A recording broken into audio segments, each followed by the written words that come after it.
Hey, how's it going, everybody? It's after work. It's about 3 o'clock, so I ended at a good time today.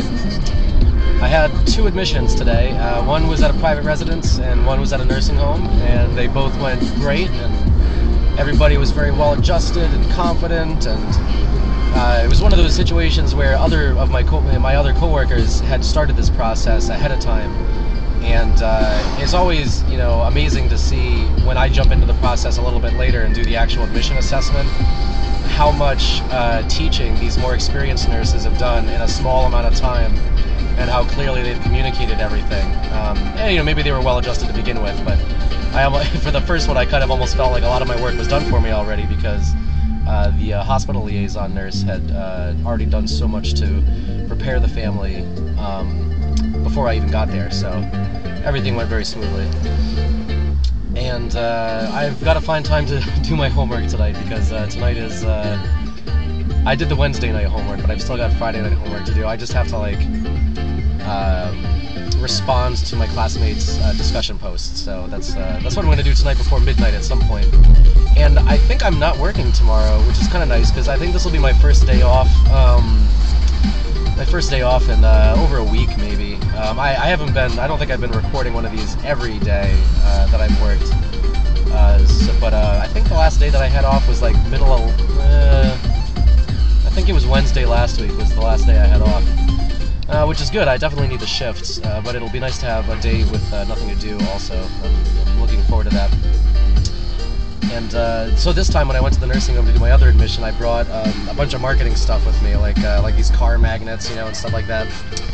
And it's kind of fun handing them out to people, because everybody is so happy to get free stuff. I think I'm gonna make a habit of doing this. It's like, hey, would you like a pad of paper? Oh, I just ran out of paper. Well, why don't you take some sticky notes too? Sticky notes? I've been looking for those all day. I'm just like, brighten people's day by giving them office supplies. That's good stuff.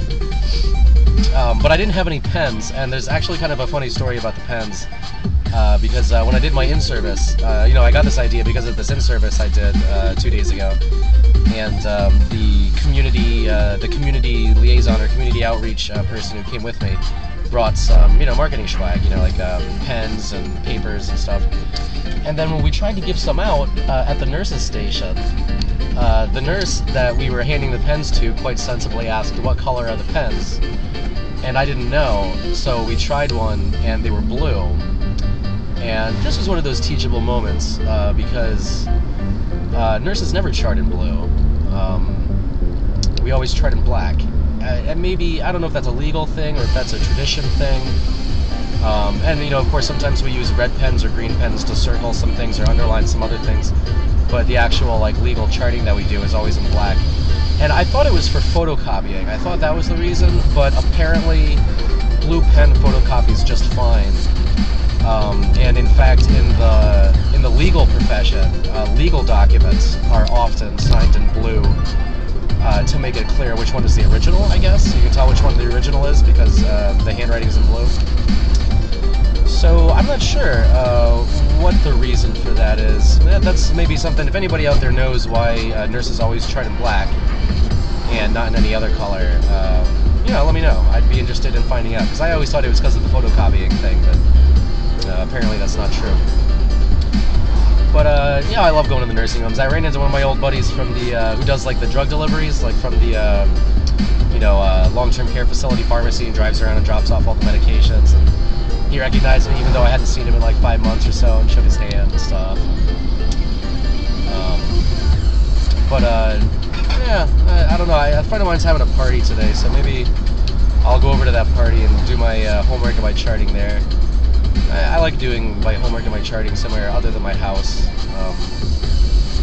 because I guess the style that I've adopted when I'm doing this stuff, especially the charting, which can take a considerable amount of time for admissions. It might be, I haven't actually timed myself doing it, but with 2 admissions, it's possible that I'll be doing paperwork for a couple of hours, or computer work rather. There's only a couple of quick pieces of paper to fill out in the physical charts that I have with me. But my approach to doing it is that I have to split it up. I can't just sit there and grind through it. I mean, yeah, if I do that, I could probably get it done pretty fast, but I like to be able to take breaks, I guess, and kind of contemplate about what I'm charting, and get up and walk around and have a cup of coffee and sit outside for a while and take a break and then come back to it. I guess the ideal, people have been posting on my internet social circles about stuff like this lately. I guess there's a couple of experts or researchers in efficiency or personal organization and getting things done that suggest working for what were they talking about? Working for 40 minutes and then taking a 5-minute break and then taking a longer break after a few of those cycles or something of that nature. That's that basic idea. I'm not the kind of person that would set an egg timer and do this, but I think I incorporate that idea pretty well just into excuse me, back is killing me. Just into the things that take a lot of heavy thinking and documentation and stuff like that. And, they do that in the casinos too. The casinos will have for their croupiers or their whatever you call them, the table games people. They'll work for something like 50 minutes and then take 5 or 10 off or something regularly, and they have to do this, and they have to do it at regimented times because there's a lot of them, and you have to be organized. But the reason for this is fairly obvious. It's because they're working with money. They're working with a lot of money. They might be working with tens of thousands, hundreds of thousands of dollars worth of money, and if they're fatigued, there's a chance they might make an error. And I'm sure over time, after losing enough money, people developed some best practices about what kind of breaks people should take, how hard they should work, or how long they should work for it. But this is, pretty much unknown in the nursing profession. Actually, nurses, unlike nurses' aides, nurses are exempt from the labor laws that require you to take, like a 30-minute break for every 4 hours that you work by the labor laws or whatever. So 1 hour for an 8-hour day. Nurses are exempt from this, as are any worker who would reasonably be expected to have to abandon their break anyway in case there's an emergency. So, doctors, obviously, this applies to doctors too, or I guess lab personnel, like lab technicians, this applies to them too. And so we don't clock out for breaks. We just kind of take a second here or there wherever we can. But without that kind of regimented, it's time for my 30-minute break kind of thing, we just end up not taking breaks. And fatigue and errors and stuff and burnout are all, big issues in the nursing profession. But because of staffing levels and the nursing shortage, you can't, maybe you can, but it doesn't seem to be anybody's practice to tell nurses to take a few minutes off every so often. We're kind of left to figure this out on our own. And I'm sure a lot of people do, tell the other nurse on the unit, I'm stepping out for 5 minutes, can you watch my assignment?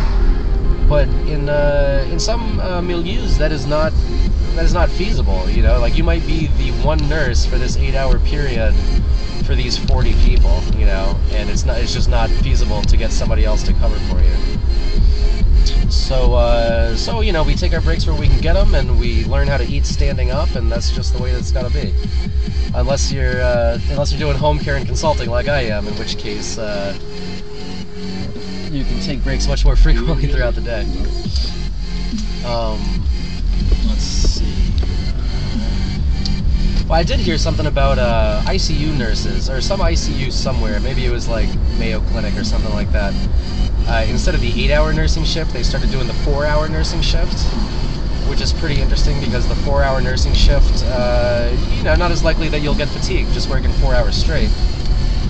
And then having that kind of schedule makes the schedules more modular. You could come on for 4 hours, then take a 4-hour break, and then come on for 4 hours, maybe take a class in the meantime. I think that's a method that opens up a lot of possibilities for in-service training, and continuing education of nursing staff.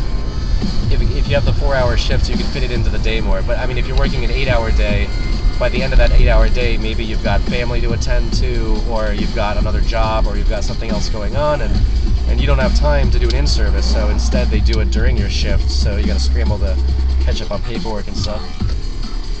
Well, that's it for today. I'm home, work is done, and I'll talk to you later.